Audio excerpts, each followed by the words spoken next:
2026 সালে এসেও দেখতে হলো ক্যামেরার দিকে সবাই তাকায় না। আসলে ঘটনাটা কি? কিছু জায়গা আছে যেখানে ঢুকলেই মনটা হালকা হয়ে যায়। এই পার্কটা ঠিক তেমনই। চারপাশে মানুষ, কিন্তু প্রত্যেকটা মুহূর্ত নিজের মতো। জায়গাটা কেমন সেটা আমি বলবো না, পুরো ভিডিওটা দেখলে আপনারা নিজেই বুঝতে পারবেন।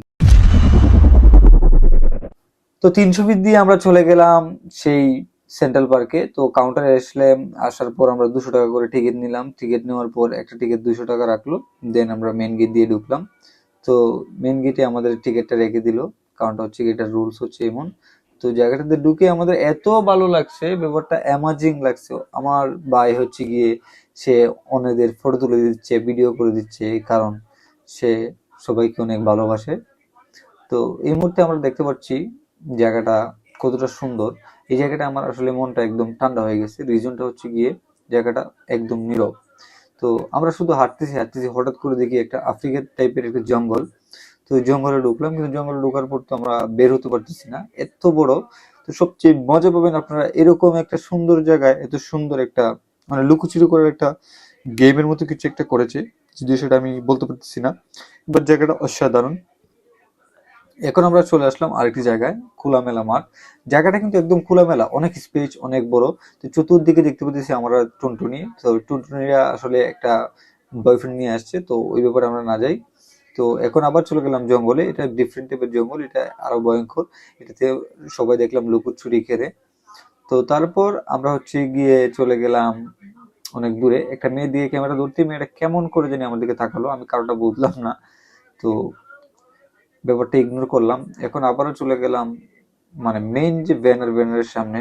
ব্যানার থেকে আমরা চলে আসলাম, একটা মেয়ে দেখলাম টিকটক করতেছে, কিন্তু এখানে টিকটকের ভুবন আপনারা ধরতে পারবেন, ক্যামেরা দেখলেই মেয়েরা উঠে যায়। তো আমরা এখন সুন্দর একটা জায়গা পেয়েছি, এটাতে বসবো, বসে একটু আড্ডা দেবো, তারপর আবার এখান থেকে ব্রেক করব। তো আরেকটা সুন্দর জায়গায় চলে আসলাম। জায়গাটা আসলে একটার থেকে একটা কম না, জায়গা খুব সুন্দর। তো আমরা দুজনে আড্ডা দিতেছিলাম, আর একটা সুন্দর জায়গা বললাম, এখানে উঠতে গিয়ে আমার 12টা বেজে গিয়েছিল। এখন আমরা দেখতে পেতেছি আমাদের টুনটুনি আমাদের সামনে। তো হঠাৎ করে আসলাম এখানে, আসার পর দেখি এখানে প্রিয় তোমার গান দিয়ে শুটিং হচ্ছে। যদিও সেটা হিরো হিরোইন না, হাজবেন্ড ওয়াইফ, কিন্তু তাদের এজের একটা তফাৎ আছে, দেখেই বুঝতে পারতেছেন। ব্যাপারটা খুব মজা পাইছি। এখানে আরো কত ধরনের মজা পাবেন আপনারা সাথে থাকলেই বুঝতে পারবেন। এখন চলে আসলাম আমরা টয়লেটে, কিন্তু টয়লেটটি কেন জানি লক করেছিল, আমাদের ব্যাড লাক। ভাইয়ার একদম মন খারাপ হয়ে গেছিল, কি করবে। হঠাৎ করে একটা চাংমাং পেলাম, তারপর তা দিয়ে ক্যামেরা ধরার পর কেমন জানি করলো। এখন চলে আসলাম আমরা নদীর পাড়ে হাঁটতে হাঁটতে, আর একটা নেক্সট লোকেশনে চলে আসলাম।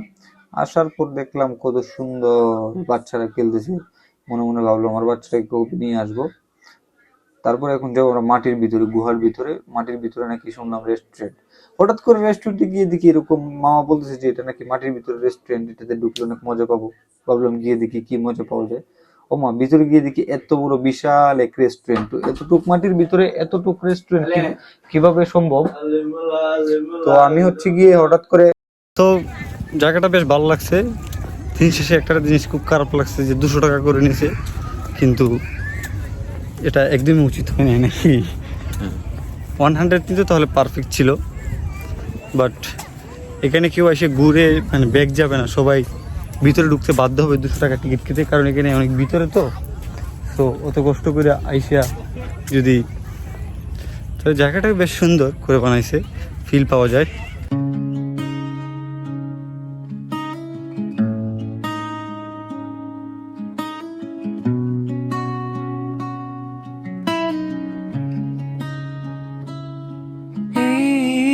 পথটা যে একটু আলাদা, শেষের কথা কেউ জানে না। পুরনো বাইকার হালকা বাতাসে